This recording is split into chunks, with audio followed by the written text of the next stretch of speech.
Now, one thing about licensing that I think is important to highlight is that licenses are almost like a blank canvas. So parties can draft licenses and draft the terms to a license in any way that they like in order to make sure that their objectives are met and their needs are met.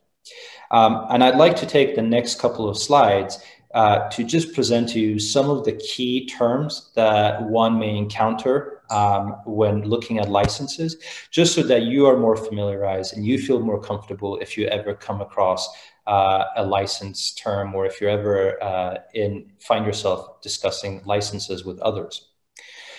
The most prominent and perhaps the most important term that you will come across within a license is the term of exclusivity, or how exclusive the scope of the license would be.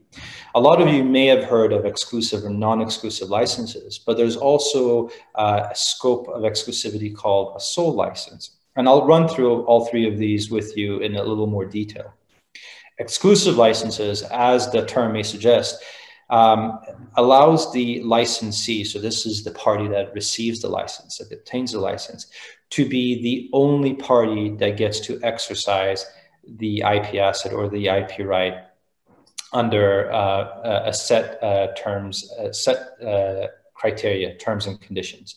The licensor themselves is not allowed to practice the technology or the IP asset, and they're definitely not allowed to allow any other third parties to make use of those IP assets or IP rights under the certain terms and conditions. Exclusivity often comes with a high expectation for remuneration, as in they could be quite expensive. But they do provide you with almost full monopoly in terms of IP rights. And they could be restricted by territory or by field of use, or even by customer segments. So you could effectively, with one IP asset, provide multiple parties with exclusivity, but each will have exclusivity in terms of territory or field of use.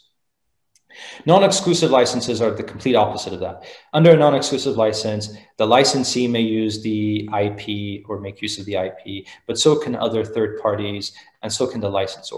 The benefit here is that it allows the licensor to sort of diversify its risk across various licensees. It also allows for, if we're talking about an IP asset or an IP right, it's quite fundamental to the area of technology. It allows multiple parties to sort of drive forward innovation. And generally speaking, non-exclusive licenses are less expensive. Now, there's a sole license, which is probably the one type of license that people have heard least about. Sole licenses are almost a hybrid between exclusive licenses and non-exclusive licenses. They effectively allow both the licensor and the licensee to make use of an IP asset and the associated IP rights, but they prevent the licensor from granting the same permissions to other third parties. So in this case, you really only have two parties that get to enjoy the benefit of the IP assets and the IP rights.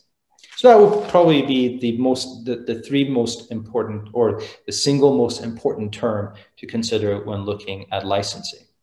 There are other licensing conditions and terms that also you'll come across quite frequently when you're dealing with licenses. These include territorial restrictions, as I referred to in my previous slide. Often you'll find targets and indicators, performance indicators associated to licenses as well. These are generally present when you have exclusive licensing, and they mean that if a licensee fails to meet their obligations or their performance criteria on a timely basis, then the exclusive license might revert back to a non-exclusive license. There are field of use restrictions.